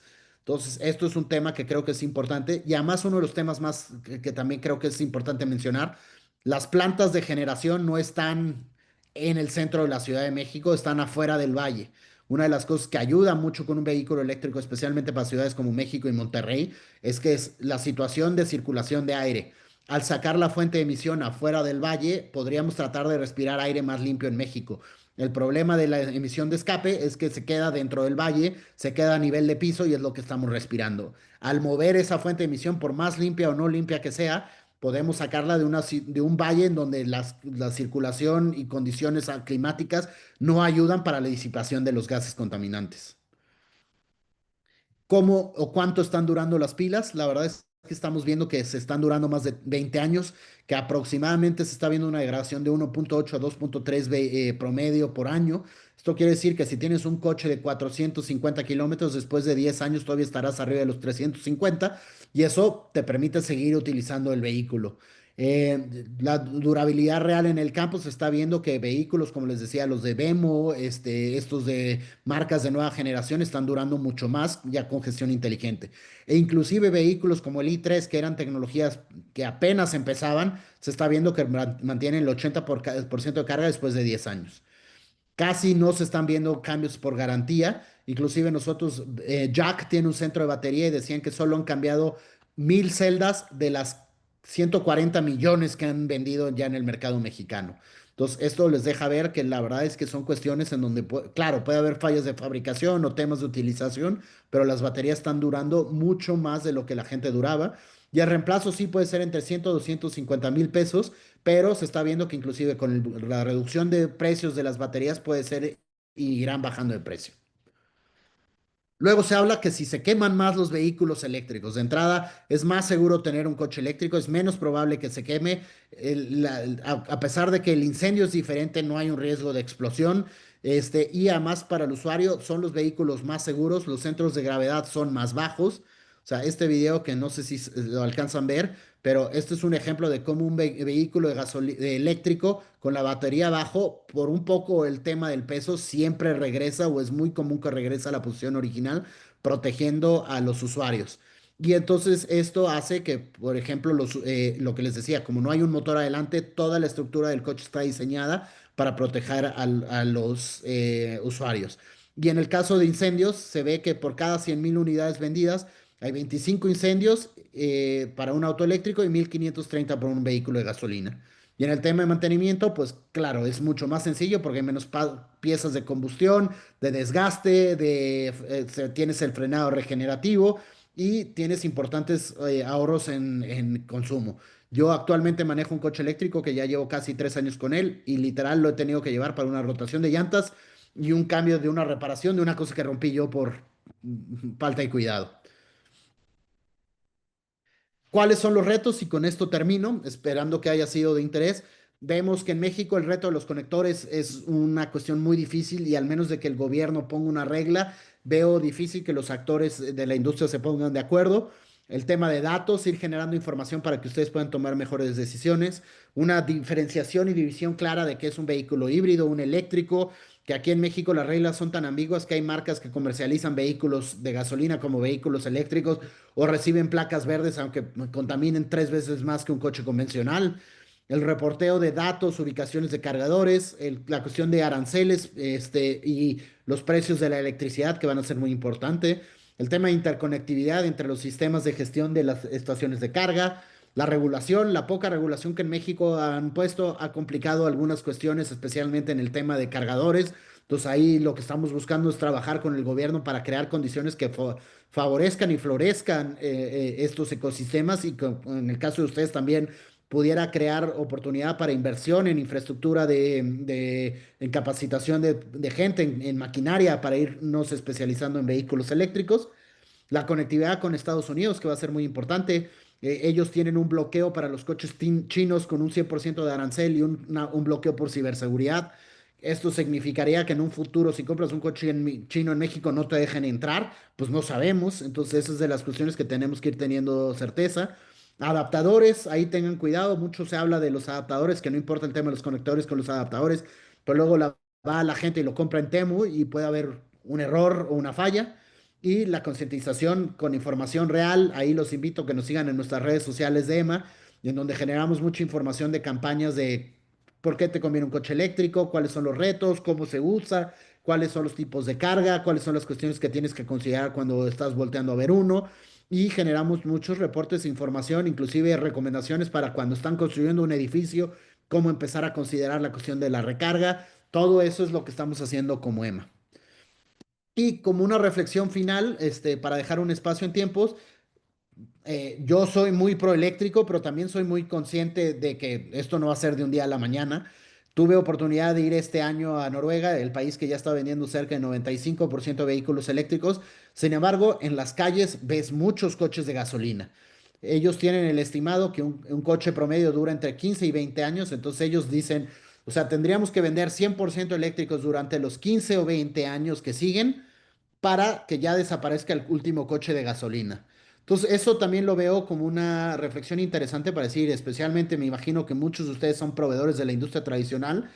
O sea, no es que esto vaya a ser y vaya a ser una amenaza que ustedes digan va a desaparecer de un día a otro. Claro, si los noruegos se van a tardar 15 o 20 años, nosotros nos vamos a tardar 30, 40. Pero eso nos da tiempo suficiente para estudiar una maestría en electromovilidad, hacer un retrofit en nuestra planta, en empezar a buscar alternativas y proyectos y procesos que puedan irnos preparando. Lo que no podemos hacer es, que eso es una de las cuestiones que veo mucho en México, es tratar de tapar el sol con un ojo y negarnos o cerrar los ojos a una realidad que está cambiando definitivamente a la industria automotriz y pensar que no va a llegar. Yo creo que eso es uno de las, por lo que aprecio mucho la invitación que me hicieron hoy, para decirles como entusiasta automotriz de la industria, como experto y como alguien que he hecho en mi carrera, tenemos que irnos preparando, tenemos que ir aprendiendo, tenemos que ir viendo lo que están haciendo los países líderes para irnos preparando y evitar lo que seguramente todos los que hemos estudiado en clases de negocios y economía, el caso de de Blockbuster, el caso de Kodak, el caso de todas estas industrias que por no haber abierto los ojos a lo que estaba cambiando se quedaron fuera. Y como mexicano, pues lo que más me preocupa es que se nos vaya y lo que nos costó mucho trabajo construir, y digo nos, pero me imagino que es más bien a ustedes que creamos esta planta productiva, pues al final que no la vayamos a perder porque no supimos anticipar las señales de los tiempos. Y con eso acabo, Ania, agradecerles mucho a ustedes, al clúster, la invitación, esperando que esta información haya sido interesante y abriendo un poco espacio para las preguntas y respuestas. Gracias, Eugenio. No, pues la verdad que muy, muy interesante toda esta información. Creo que ya hay varias personas que levantan la mano, pero me gustaría, antes que nada, presentarte a Mónica Doher. Ya está con nosotros, ella es nuestra directora general. Bienvenida, Mónica. Muchas gracias, Eugenio. Muchísimas gracias. Veo que Arturo Valderrama tiene levantada la mano, entonces prefiero darle ahorita la palabra y yo también después tengo otra pregunta. Claro, a sus órdenes. Que dejo de compartir. ¿Qué tal? Adelante. Genial. Gracias, Mónica. Sí, bueno, primero agradecerte por la tan buena presentación, ¿no? Y la apertura de tu agenda, ¿no? Que sé que está muy ocupada, No, para darnos educarnos, como dijiste, ¿no? Que es una de las cosas y más importantes, educar tanto al ambiente productivo de autopartes como los consumidores también de los clientes, ¿no? Y sí, crear la conciencia y creo que la misión cumplida, el mensaje está dado y tenemos mucha tarea por hacer todos como parte de este ecosistema de la industria automotriz en México, ¿no? Como participantes, como consumidores, como fabricantes, productores, miembros activos de la industria. Y pues eso, ¿no? Después de agradecerte un par de preguntas muy puntuales, a ver si nos puedes ayudar, que me ha estado desde que vi la convocatoria dando vueltas por la cabeza, es la cooperación o la participación de EMA en los proyectos estos gubernamentales de autos eléctricos. Me tocó estar en una reunión y la verdad muy decepcionante de lo que traen como planeación, que nos están invitando, ¿no? A la industria a participar, pero sí me quedó ahí con un medio mal sabor de boca. Quería preguntarte tu opinión de esto de lo de Olinia y del otro proyecto de Tlaxcala. Y pues Sacua, que tiene muchos años ahí, que no sé, estado dormido, pero eso, fabricar, como dices, fabricar los autos eléctricos en México, pues ese debería de ser uno de nuestros objetivos para participar, pero platícame de tu punto de vista. Y la otra pregunta es más eso, ¿no? De los eso de la participación de EMA con los autos eléctricos de los proyectos que existen. Y el segundo es las nuevas tecnologías de baterías de sodio, ¿no? De esa transición, ¿qué tan, cómo la ves? ¿Qué tan rápido va a ser? Porque yo creo que también va a ayudar mucho una vez que se generalice esa transición hacia el sodio, que es yo creo que más fácil, nomás que el peso es un problema y todo eso, ¿no? Que esa situación, ¿no? Estos dos puntos que nos puedas extender un poquito más. Gracias. Mira, la verdad, un poco hablando de qué hemos hecho nosotros, nos hemos acercado especialmente a Olinia, hemos estado en contacto con ellos para ver cómo podemos apoyar, qué información, qué datos, acercarlos a algunos de los actores internacionales. Ahí inclusive nos invitaron a pertenecer a un grupo que está buscando una universidad para tratar de apoyar como consejo técnico y estratégico. Mira, te voy a ser muy sincero, el tema que ellos proponen es un tipo de vehículo que además se ha visto en otras partes del mundo. O sea, cuando empezó la electromovilidad en Inglaterra hubo el G-Wiz, en Noruega hubo uno que se llamaba el Body, en India también hubo una versión de un coche muy chiquito, que siento que son coches como que luego hacen mucho sentido, pero luego la gente no compra. A mí ese tipo de vehículos creo que es una de las cuestiones en donde será muy interesante. Creo que la visión de ellos es un reemplazo como a al bicitaxi y utilizarlo como una cuestión intermodal, que creo que es un buen proyecto, y entonces que llegues a estos sitios de donde acaba el cablebús o el transporte público y de ahí en vez de que te lleven en una bicitaxi, que te lleven en una línea, creo que hace mucho sentido. A mí lo que me tocó oír al señor Garayoa es decir que no buscaban competir con la industria automotriz. Este, habrá que ver, tienen gente buena, tienen gente que creo que estratégicamente tienen mucha idea. Lo que me hubiera gustado también era un poco más de involucramiento de tanto talento y expertise que hay de la industria automotriz en México, porque no dudo de la capacidad de los académicos, pero a veces lo que en México necesitamos es pasar de la academia a los proyectos reales y eso es lo que Estados Unidos hace muy bien y en México siempre nos ha costado trabajo.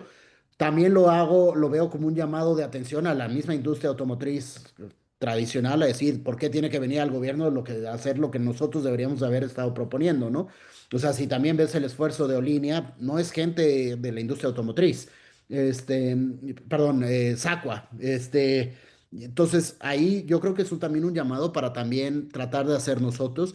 Una de las cuestiones que creo que es muy importante es si Olinia, con el apoyo del gobierno, logra desarrollar una cadena de suministro que permita hacer baterías o desarrollar ciertas tecnologías, pues también ahí creo que es responsabilidad de las empresas de tratar de buscar cómo se montan y aprovechan esos esfuerzos o juntan esfuerzos para que podamos ir compitiendo.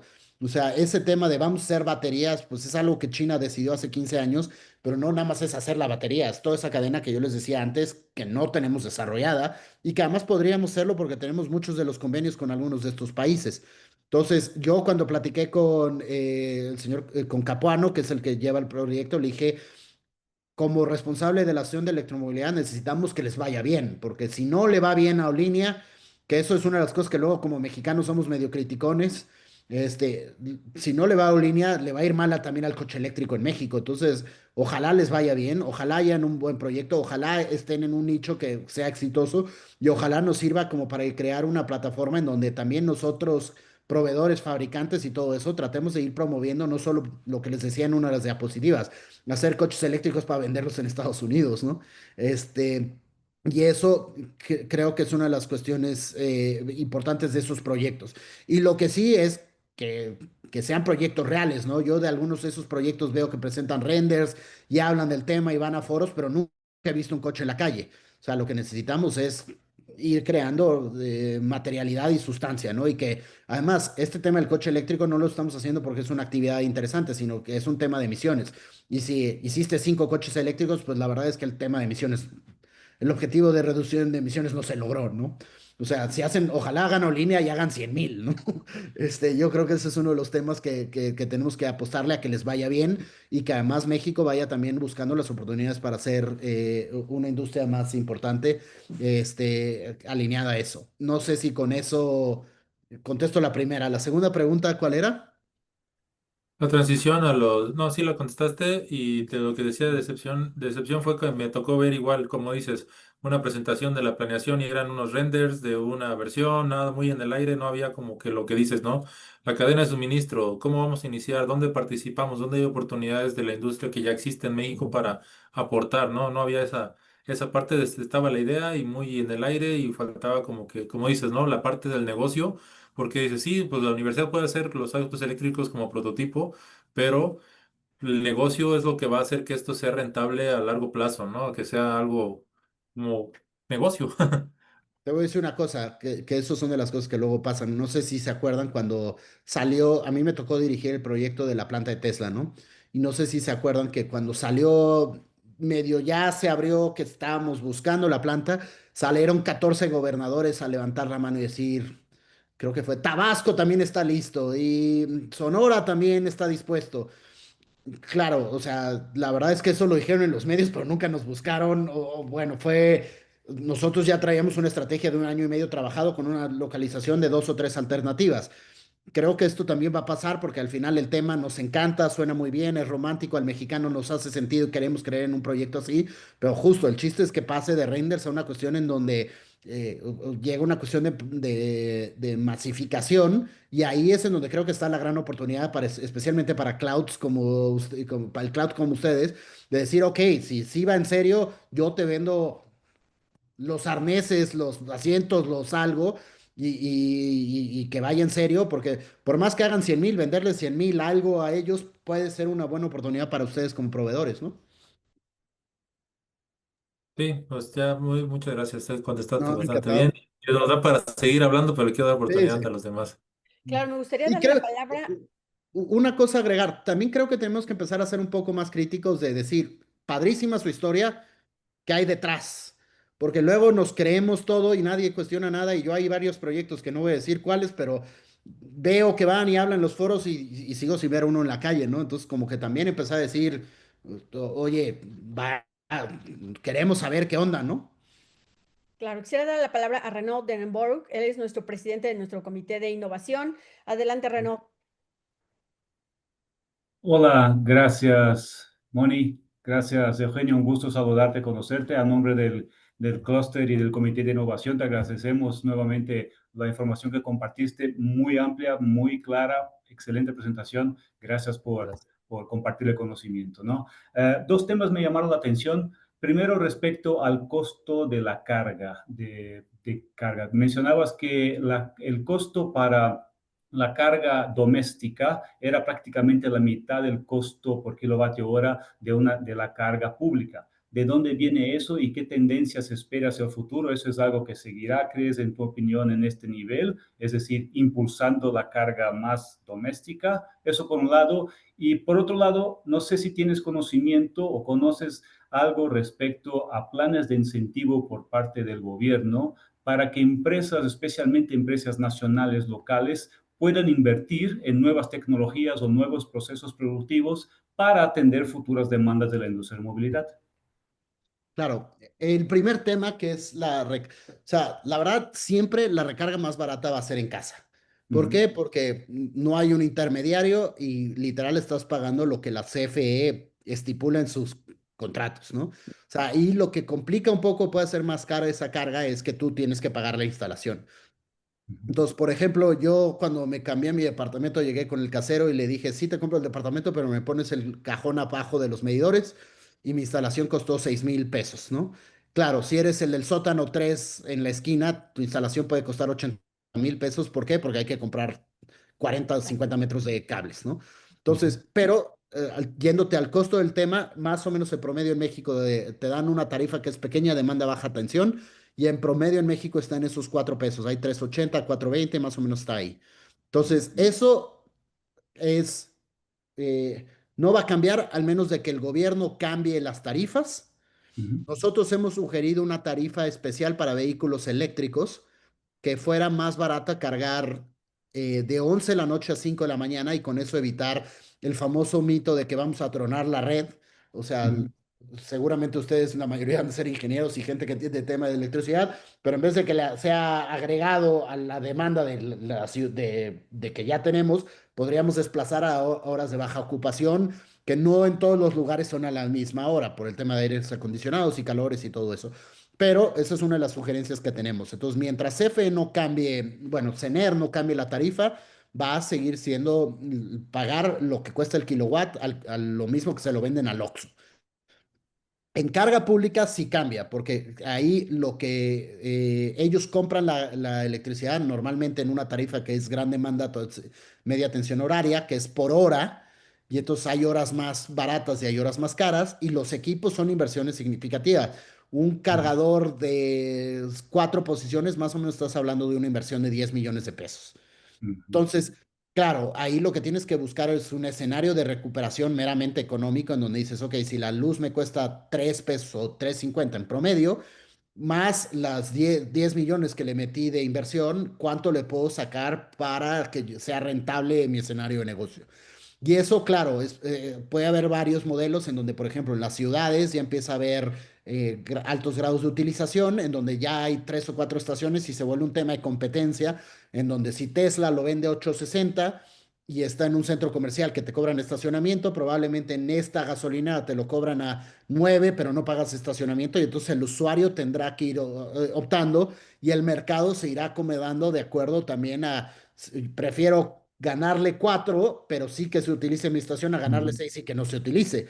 Entonces, más o menos el promedio de lo que estamos viendo es ese 8,50, 9, 10 pesos. Claro, empezamos a ver cobros más caros en carretera. Y ahí entra luego el dilema de los gobiernos, decir, no, voy a proteger al usuario y voy a topar la tarifa, pero si tú pusiste el cargador que conecta San Luis Potosí con Zacatecas y vas a tener 7 usuarios, o cobras eso o no recuperas la inversión o no lo pones. Y entonces ahí realmente el dilema es muy difícil porque dices, ¿qué prefieres? Que haya uno y sea caro o que no haya. Entonces, Ujú. y eso es uno de yo siempre digo, hay 3 modelos de negocio para el tema de carga. O lo pone el gobierno como lo puso China, que no creo que sea el caso, o hace subsidios como lo hizo Europa y Estados Unidos, en donde los periodos de recuperación se fueron de 7 a 2 años por los subsidios del gobierno, o es libre mercado como es en México. Y entonces el tema de libre mercado es que el cargador para conectar Chetumal con, pues probablemente vaya a ser el último que se ponga, porque al Ujú. final depende de un escenario de recuperación económica de la gente. Claro, probablemente el primero que pongan es el de Acapulco, el de Puebla, el de Querétaro, que son en donde más lo vas a tener y en donde probablemente alguien más ponga y empiece a entrar la competencia. Entonces, ahí es el tema que es muy difícil porque existe mucho esa tentación de regularlo. Sin embargo, si uno lo regula y no lo incentiva, pues entonces nadie lo va a poner. Entonces, esa es una de las cuestiones que nosotros hemos hablado con el gobierno, porque todo el mundo quiere que pongamos uno para ir a Acapulco. Pero si tú haces el escenario, dices, ok, voy a poner uno en Acapulco, ¿cuándo se va a utilizar? Los 6 puentes, Semana Santa, diciembre y uno que otro fin de semana. De 365 vas a tener un activo que te costó 10 millones y lo vas a utilizar 50 de 365, pues no sale. Entonces, eso es lo que es medio interesante del tema de la carga. Yo estoy muy emocionado porque la carga urbana empiezo a ver que ya empieza a desarrollarse, especialmente por los conductores de plataforma, por esta gente que está comprando estos coches más económicos, que a veces el Dolphin Mini, por ejemplo, el que compra un Dolphin Mini, no tiene un estacionamiento o renta o no está dispuesto a poner un cargador, pues ese dependerá de la carga pública y eso hace que sea más rentable tener carga pública. Entonces yo creo que ahí va a ser una combinación de factores que el chiste es que vaya avanzando para que todos avancen, ¿no? Perfecto. Y había, Y y la sí, segunda pregunta, sí, no, quedó el tema de, así, ¿tienes conocimiento de algún plan de incentivos por parte del gobierno ah, para que empresas locales, especialmente nacionales, inviertan en nuevos procesos productivos o nuevas tecnologías? se supone, y una de las prioridades del Plan México es la electromovilidad. Entonces, se supone que en todas estas cuestiones viene la cuestión en donde tienes depreciación acelerada y amortizaciones para los equipos, capacitación y herramental para enfocarte en estas tecnologías. Ahí nosotros tenemos y estamos trabajando mucho con la Secretaría de Economía para estos temas. Entonces, ahí si ustedes o alguno de ustedes tiene una intención de esto, podemos buscar tener y organizar una reunión con alguien, con el responsable de electromovilidad de Secretaría de Economía, que sí hay un responsable, que los ayude en estos proyectos para tratar de empujar esto y en lo que nosotros como EMA podamos apoyar.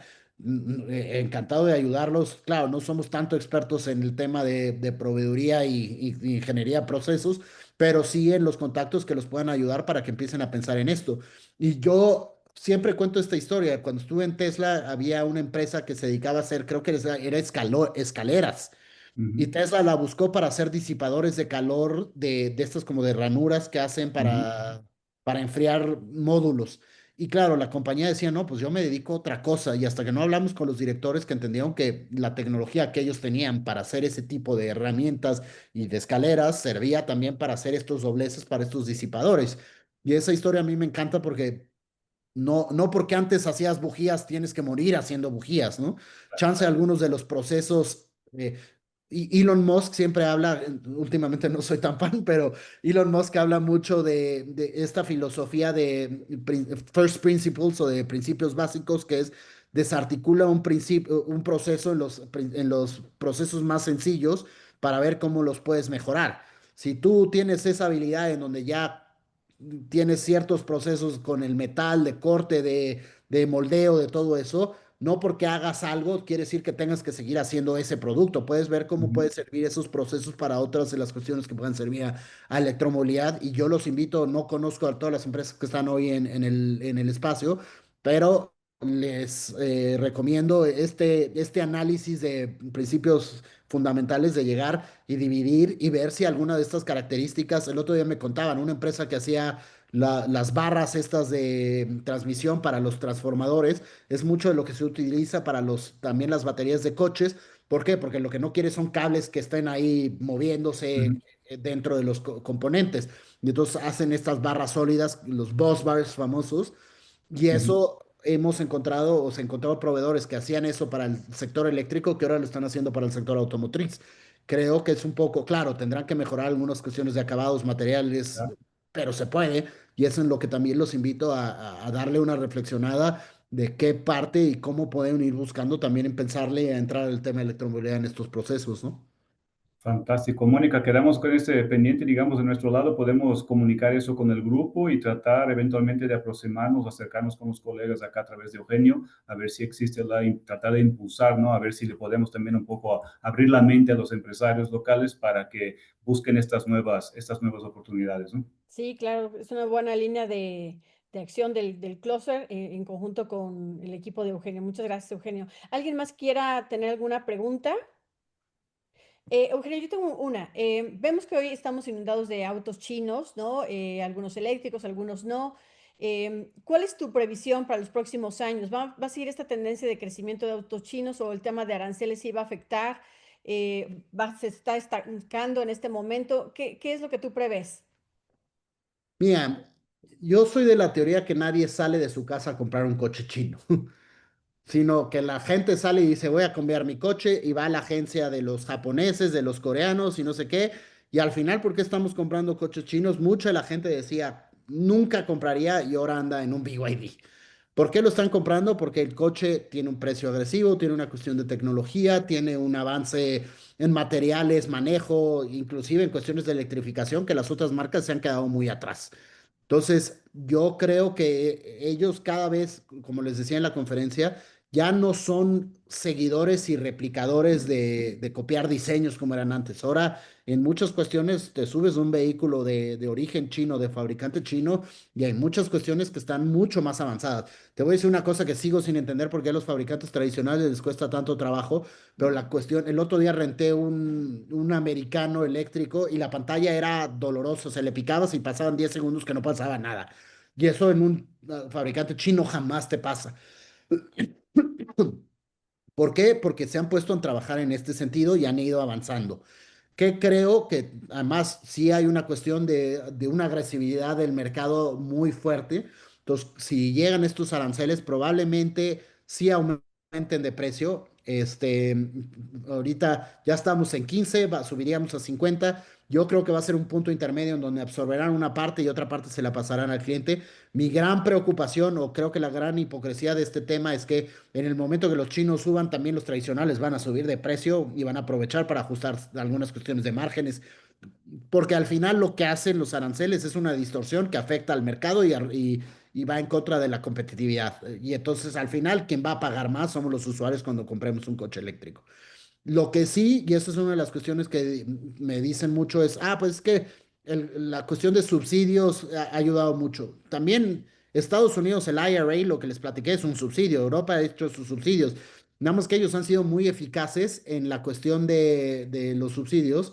Y además, una de las cosas que yo critico mucho cuando se usa este argumento es, los chinos hace 15 años dijeron, vamos a lo eléctrico y ahora, y no han dudado sobre esa dirección. Oigan los discursos de muchos de los directores de marca, inclusive cuando estás en México, no, no estamos seguros, es que los híbridos, primero esto, y entonces, claro, la ruta de muchos de los fabricantes ha sido así, y entonces, claro, ellos van, si uno considera que son 10 años en línea recta contra 10 años siendo zigzags, pues claro, es muy difícil alcanzarlos. Yo creo que también ustedes como proveedores y todo eso, lo que le tienen que exigir también en los fabricantes es decirles, si ya vimos que es para allá y que va a ser una parte más componente, pongámonos a trabajar en esa dirección en vez de seguir. El otro día estuve en un foro y salió el típico que decía, no, pero es que no hay que echar a un lado. Elige. El problema es que siempre hay alguien que hace este argumento y mientras ellos avanzan en esa dirección, nosotros seguimos dudándolo. Y esas dudas lo que han hecho es que cada vez vayamos más atrasados. Y entonces lo que tenemos que ir buscando es cómo poder competir con ellos en la cuestión de integración de cadenas de suministro, de fabricación y todo eso. Y otro argumento que creo que es importante, no es lo mismo hacer coches chinos en China que hacer coches chinos en Brasil, en Europa y en probablemente México si algún día pasa. Entonces, allí lo que tenemos que ir buscando es cómo también competir con las fabricantes, porque les voy a decir una cuestión, y aprovechando que estoy con ustedes, que son proveedores, una cosa que me dijo una vez un cuate que veía el tema de industrialización en Tesla. Me sorprende y esto me cambió muchas percepciones de eso. Me sorprende que cuando yo le pido a un fabricante local que me haga cierta componente, duda y me dice y los compromisos del fabricante y que no sé qué y que es muy complicado y que los volúmenes y los compromisos.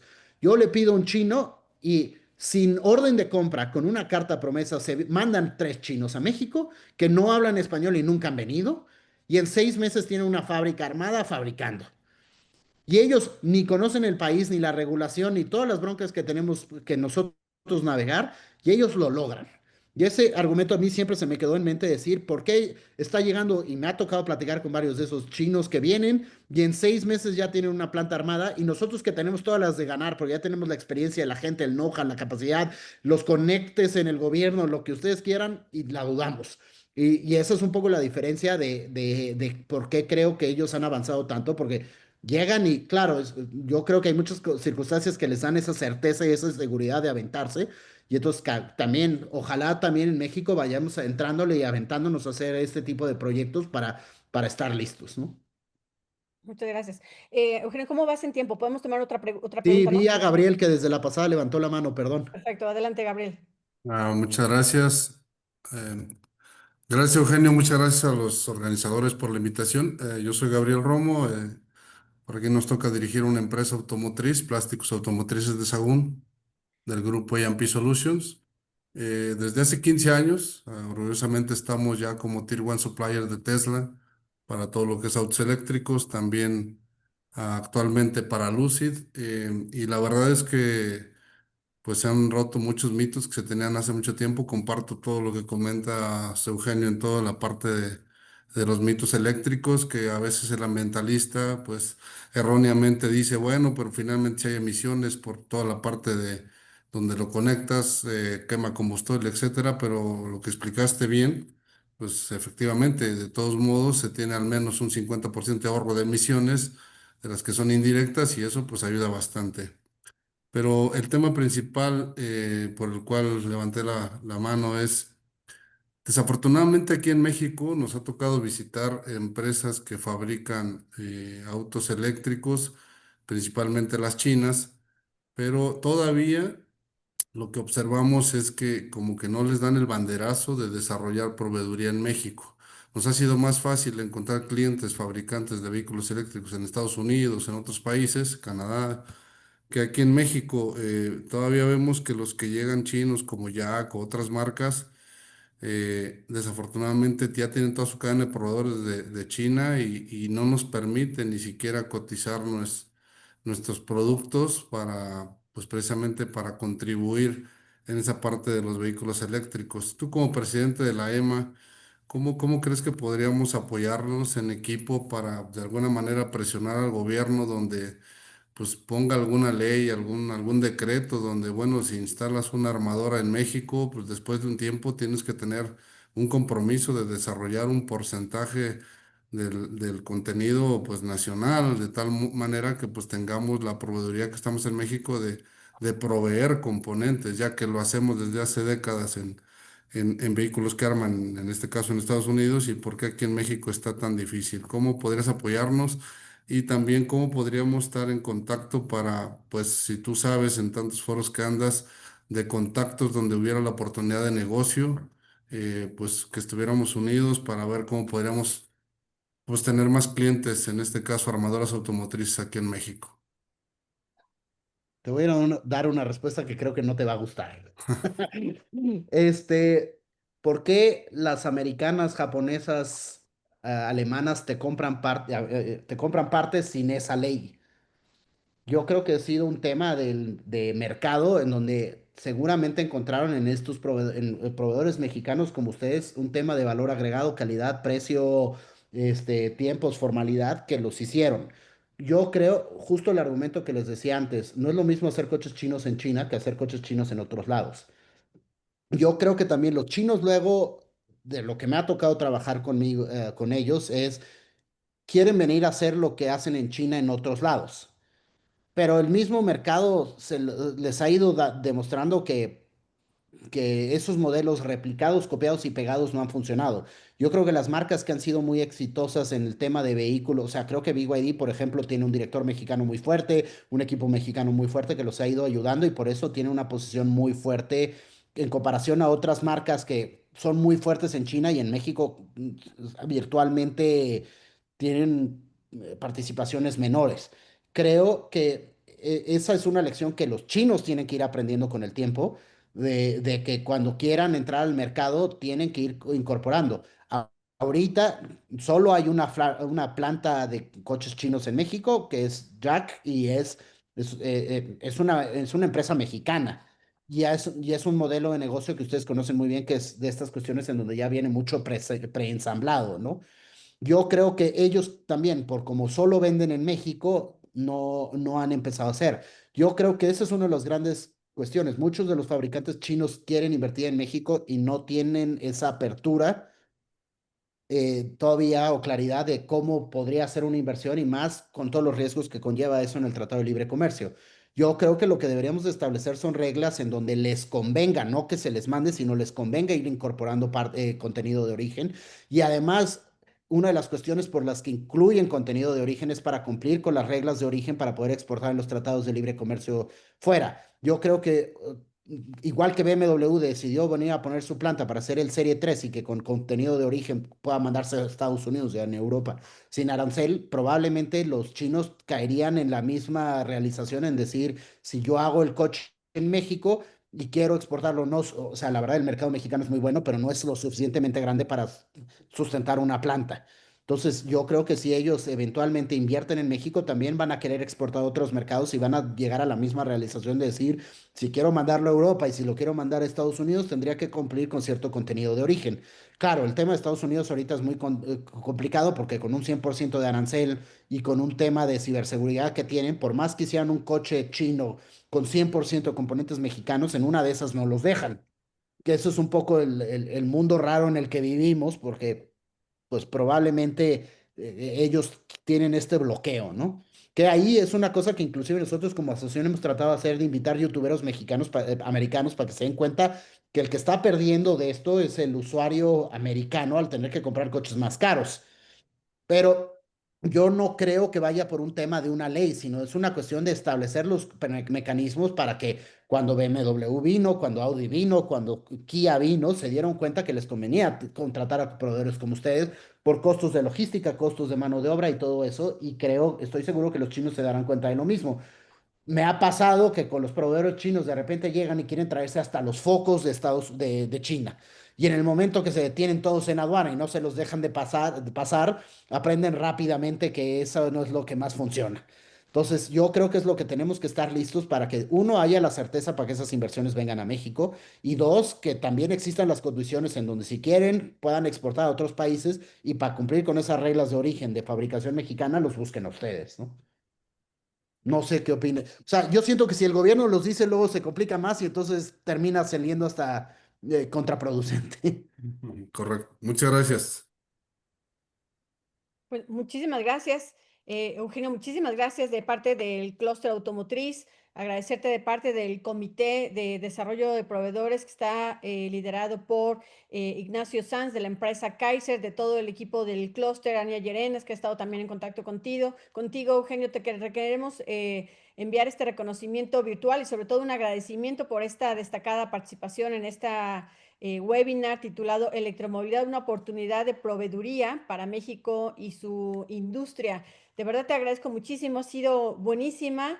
Para los que tengan mayor interés, o sea, me encantaría que después podamos tener, como decía Renaud, nuestro presidente del Comité de Innovación, ¿no?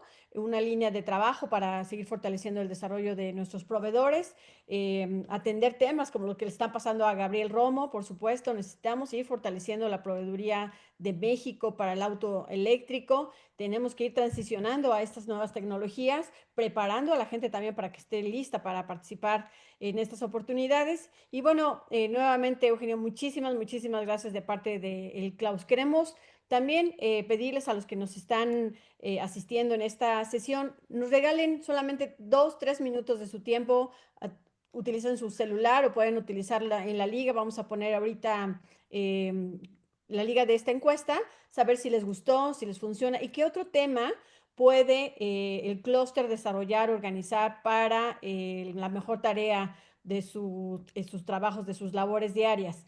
Entonces vamos a dejar la encuesta un minutito más y bueno, queremos invitarlos a que visiten la página web del clúster en la sección de eventos en donde tenemos todos los eventos que tenemos. Ahorita vamos a presentarles que tenemos en esta semana y la próxima. Si le damos a la siguiente, por favor. Bueno, el día jueves tendremos nuestro foro laboral y es un evento icónico. Esto es muy dirigido al área de recursos humanos. Desafortunadamente ya tenemos sold out, ya no podemos tener más gente porque ya tenemos todo súper lleno. Bueno, les estaremos comentando ya los temas, digamos, las conclusiones de este foro. Tenemos un encuentro de vinculación con la Universidad Autónoma de Tlaxcala el próximo viernes y el clúster. Platicaremos un poco de los proyectos que hemos desarrollado con el Banco Interamericano en tema de talento para la industria. También tenemos esta actualización en la agenda TEMEC y los escenarios de aranceles en Estados Unidos. Siempre contamos con la gran participación del doctor Fausto López Aguilar, gerente de aduanas y tratados internacionales de Volkswagen de México. Nos va a hablar sobre los principales aspectos a considerar en las consultas previas al TEMEC, cuál es la situación arancelaria actual, el posicionamiento inicial de la industria. Y los invitamos a que estemos muy actualizados y tomemos este taller virtual de hiperproductividad para líderes de la industria automotriz. Se va a llevar a cabo en dos sesiones grandes, martes 28 y el 11 de noviembre. Son 4 horas en cada una. Y bueno, hay que aprender a diseñar asistentes personalizados, toma de decisiones con inteligencia artificial, integrar esta inteligencia artificial en nuestras actividades diarias. Y bueno, hay que ser mucho más productivos y no quedarnos atrás. Eugenio, muchísimas gracias. También invitarlos a nuestro EI Day que tenemos ya el 6 de noviembre. Los esperamos en Super Cool, que es uno de tus socios, ahí lo vi en tu presentación. Vamos a estar platicando con gente especializada de Siemens, de IBM, de Schnellecke y de EDAC. Entonces, los esperamos toda una mañana relacionada con la inteligencia artificial y cómo se aplica a la industria automotriz. Eugenio, muchas gracias nuevamente de parte del clúster. De verdad, magnífica tu intervención y agradecerles a todos ustedes por estar aquí con nosotros en una sesión más del clúster automotriz, mejor conocido como Klaus. Pues que tengan muy bonita tarde. Gracias, gracias Eugenio, gracias a Gaby. todos. Gracias a todos. Bye. Gracias, Arturo. Sí, Gracias. gracias. Bye. Clúster Automotriz Zona Centro.